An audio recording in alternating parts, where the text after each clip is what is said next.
Bonjour à toutes et à tous. Bienvenue dans votre chronique d'actualité, toujours plus incisive, toujours plus vivante. Aujourd'hui, on lève le voile sur une affaire qui secoue la Centrafrique, une affaire de manipulation politique et financière impliquant directement les plus hautes sphères du pouvoir. Pour nous en parler, notre envoyé spécial, Arsène Feïmonazoui. Bonjour Arsène.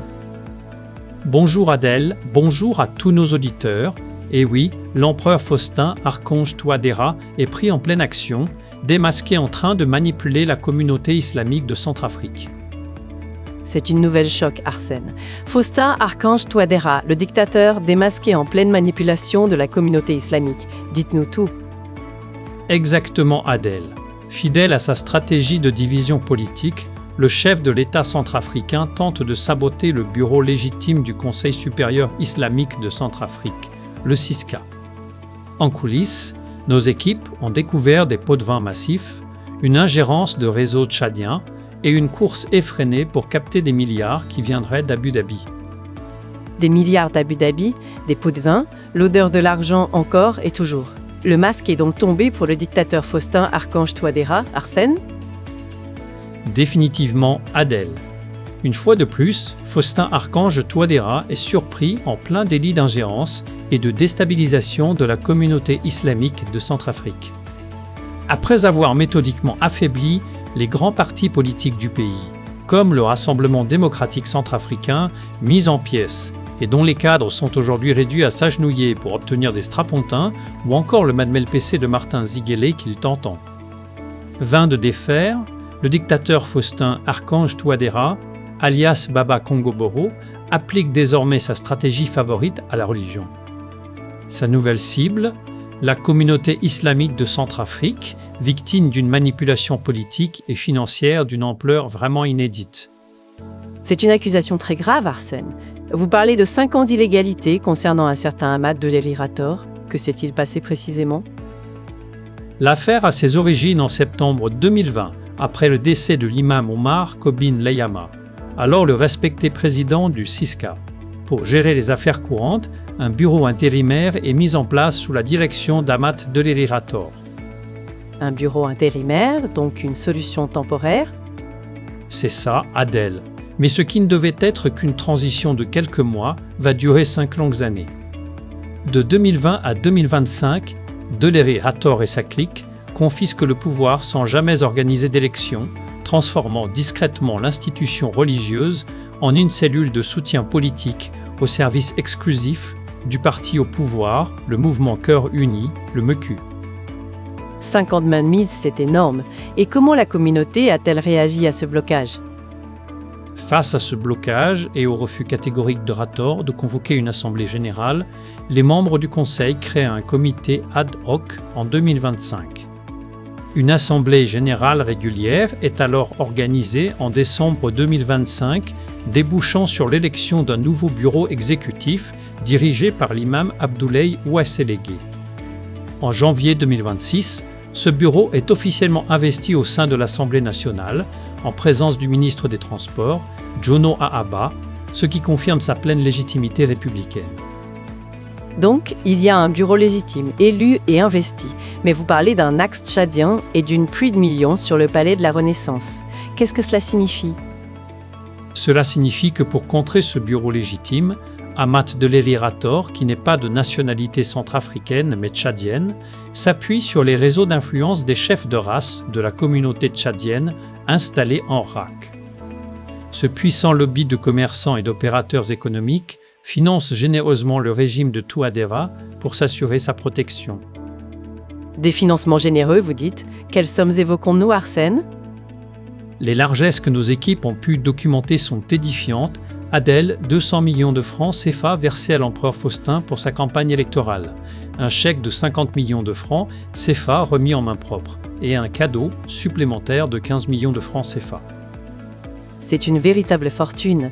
Et en échange de cette manne financière, le dictateur Faustin Archange Touadéra s'est engagé à quoi ? En échange de cette pluie de billets de banque, l'empereur Faustin Archange Touadéra s'est engagé à soutenir coûte que coûte la clique transfrontalière de Rator. La manifestation la plus claire de cette allégeance a eu lieu 2 jours après l'attaque rebelle d'Amdafok, à 65 km de Birao. le chef de l'État a convoqué d'urgence à la présidence une délégation menée par Rator pour condamner l'attaque à la télévision publique. Présentés de façon trompeuse comme des musulmans centrafricains, les membres de cette délégation étaient en réalité des chefs de race tchadiens, flanqués de l'imam de la mosquée Ali Babolo du Kelom 5, M. Karim, lui aussi de nationalité tchadienne. Lors de cette rencontre officielle, l'empereur Faustin a continué, au-delà de toute légalité, d'appeler publiquement Rator « Monsieur le Président ». Monsieur le Président, c'est absolument choquant, Arsène, quand on sait qu'il s'agit d'un bureau illégitime. Vous parlez ensuite d'un dictateur complice qui finance un fiasco. Que voulez-vous dire? C'est lors de ces audiences secrètes que le plan s'est accéléré, Adèle. Soucieux de donner une apparence de légitimité à l'équipe de Rator, l'empereur Faustin lui a ordonné d'organiser une assemblée générale fictive pour évincer le bureau légitime. Pour ce faire, le chef de l'État a personnellement débloqué la somme de 14 millions de francs, CA sur les fonds de l'État pour financer ce simulacre. 14 millions de francs CFA des fonds de l'État pour financer une élection fictive. C'est absolument délirant. Et comment le bureau légitime a-t-il réagi à cette tentative? Initialement fixée au 3 juillet, la date de cette fausse assemblée a été repoussée face à la riposte judiciaire du bureau légitime du CISCA, qui a déposé une plainte en référé et une autre plainte au fond auprès des tribunaux. Pris de court, le dictateur Faustin Archange Touadéra a immédiatement instruit son ministre de l'administration du territoire, Bruno Yapandé, de forcer une conciliation de façade. Une conciliation forcée? Et quelle a été l'attitude du ministre Yapandé? Lors des négociations, le ministre Yapandé a tenté de faire pression sur le bureau légal pour qu'il suspende ses poursuites judiciaires, prononçant cette phrase lourde de sens « Quand le chef de l'État parle, il ne faut pas discuter. C'est ce qu'il dit qui doit être appliqué ». Face au refus du bureau légitime de céder à ce coup de force, le ministre Bruno Yapandé a adouci sa position et a expliqué qu'il allait retourner voir le dictateur pour tenter de les réconcilier. Yapandé est effectivement reparti voir l'empereur Faustin, mais celui-ci a maintenu sa position, mais a reporté la date de l'Assemblée générale au 10 juillet au lieu du 3 fixé auparavant. C'est édifiant. Et cette comédie du 10 juillet a-t-elle eu lieu comme prévu? La date de ce simulacre a bien été imposée pour le 10 juillet 2026 à la mosquée Ali Babolo, au cœur du Kilom 5, mais le résultat s'est avéré être un échec total, Adèle. La grande majorité des véritables imams centrafricains a boycotté l'événement, laissant Rator seul au milieu des chefs de race tchadiens. Conscient du désastre, l'empereur Faustin, qui avait promis de venir valider le nouveau bureau, le dimanche 12 juillet aux côtés du Premier ministre et du chef de l'Assemblée nationale, a discrètement reporté sa venue au lundi 13 juillet, espérant sauver les apparences en validant. De force, ce bureau fantoche, qui est devenu, par la force des choses, le Conseil supérieur islamique version MECU. Un échec total, donc, malgré les millions débloqués, et c'est là qu'intervient, dites-vous, cette course aux natifs introuvables et l'ombre des milliards d'Abu Dhabi. C'est l'appât du gain qui guide l'empereur à de telles extrémités, Arsène? C'est exactement ça, Adèle. Aujourd'hui, la clique de Rator fait face à un dilemme insoluble. Conscient qu'un étranger ne peut pas légalement diriger la communauté islamique d'un pays souverain, les comploteurs cherchent désespérément un centrafricain de souche pour servir de prête-nom à la tête de leur faux conseil. Ils ont approché l'imam de la mosquée du quartier combattant, puis celui de Malimaka, ainsi qu'un ancien ministre. Tous ont opposé un refus catégorique, refusant de s'associer à cette trahison. Un refus catégorique, c'est une bonne nouvelle pour l'intégrité de la communauté. Mais que font-ils maintenant? Aux dernières nouvelles, Ahmad Deleri Rator envisage d'imposer un autre ressortissant tchadien résidant à Abu Dhabi, M. Alamine Baraka. Cet homme de l'ombre n'est autre que le commissionnaire personnel de l'empereur Faustin, Archange Touadéra, chargé de la vente clandestine des diamants du clan impérial et de l'achat de ses biens immobiliers de luxe aux Émirats arabes unis.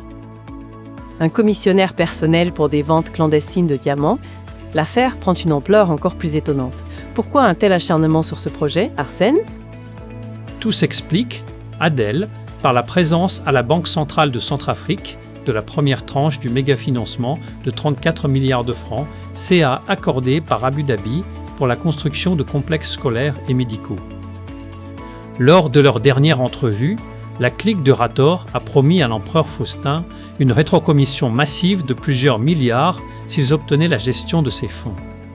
Face à l'attrait des billets, le dictateur centrafricain a choisi de faire trembler l'État pour assouvir son avidité financière, quitte à compromettre l'indépendance spirituelle des musulmans de Raqqa pour le plus offrant. Une histoire de milliards, de compromission et d'ingérence, c'est une situation qui va continuer à être suivie de près.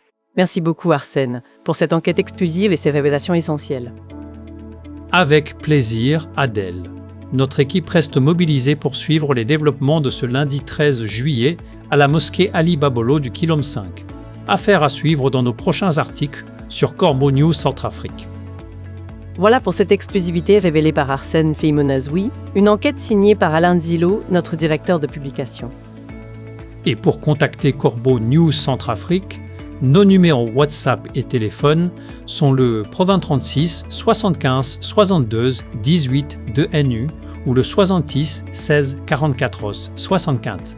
Merci de votre écoute, à très vite. Merci Arsène. À très bientôt pour de nouvelles enquêtes.